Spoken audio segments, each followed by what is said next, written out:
जहलम में सीसीडी और डाकुओं के दरमियान मुबैना मुकाबले में 2 खतरनाक डाकू मारे गए। ये मुबैना मुकाबला जहलम की तहसील पिंड दादन खान के इलाके में सीसीडी टीम और मुसल्लह डाकुओं के दरमियान हुआ, जिसके नतीजे में 2 खतरनाक मुल्जिमान सईद खान और रहीम खान हलाक हो गए। मुल्जिमान की लाशों को हस्पताल मुंतकिल कर दिया गया। तर्जमान सीसीडी जहलम के मुताबिक गोलपुर पुल पर दौरान नाकाबंदी 2 मशकूक गाड़ियों को रोकने का इशारा किया गया तो कार सवार मुल्जिमान ने फायरिंग शुरू कर दी। सीसीडी टीम की जवाबी कार्रवाई और ताक़ुब पर थोड़े फासले पर 2 मुल्जिमान जख्मी हालत में पकड़े गए, जिन्हें तहसील हेडक्वार्टर अस्पताल पिंड दादन खान मुंतकिल किया गया। ताहम वो जख्मों की ताब न लाते हुए दम तोड़ गए।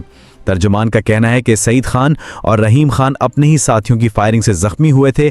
वाक़े के बाद दीगर मुल्जिमान अपनी गाड़ियां छोड़कर जंगल की तरफ फरार हो गए, जिनकी तलाश के लिए सर्च ऑपरेशन जारी है।